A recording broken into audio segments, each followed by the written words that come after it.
Hey y'all, so I want to talk about being deliberate, right? Deliberate to me means the same as, can mean the same as being intentional, right?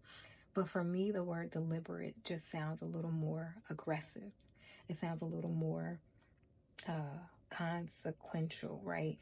Intentional is a buzzword, it's a fluff word. It sounds nice, it sounds pretty, it sounds soft, right? But deliberate sounds really, I don't want to say harsh, but comparatively, compared to intentional, deliberate. You're being deliberate in your action. Sounds like it almost has a negative connotation, right? And intentional has a positive connotation, right? So in my intentional wellness call, it's a support group where we come together and we basically hold each other accountable to the things that we set out to do for our health and wellness, right? Um, but I was kind of discussing how, for me, I keep my phone intentionally away from my bed so that at night when it's time to go to sleep I don't have that urge to pick up the phone and scroll and have that distraction that's close to me that's going to keep me awake.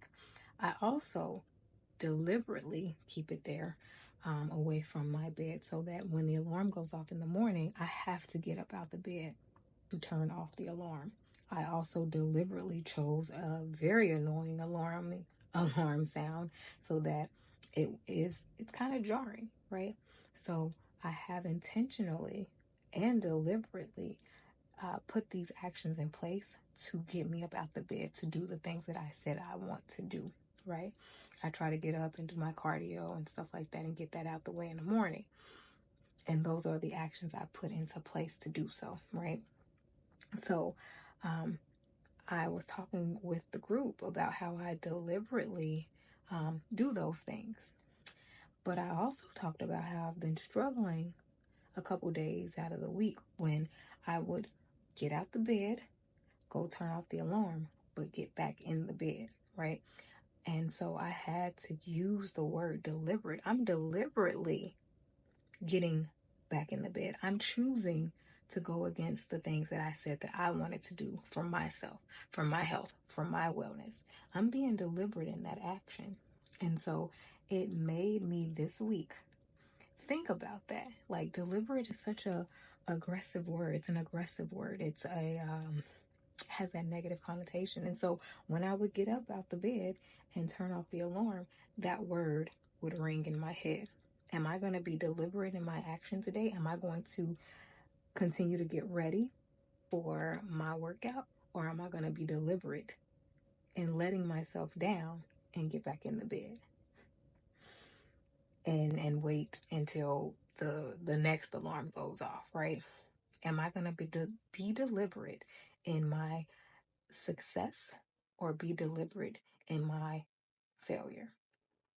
And you get to define success and failure for yourself. But for me, I would be failing myself by not getting up and doing what it is that I set out to do for my day. Because if I don't do it in the morning, I may not get to it later on in the day. So I have to choose my deliberate action. So I'm coming to you asking you, how are you being deliberate? And I'm going to ask you to change the word intentional, because intentional, I feel like, gives us that out. It allows us to be able to say, "Oh, I didn't do it this time," and give ourselves grace and things like that, which is fine. We need to be able to do that, but also be aware of how you choose to let yourself down, right? Are you being deliberate in your success, or are you being deliberate in your failure? That's all I got today. That's all I got. Be deliberate in your actions, whether it's for your success or your failure. You take care.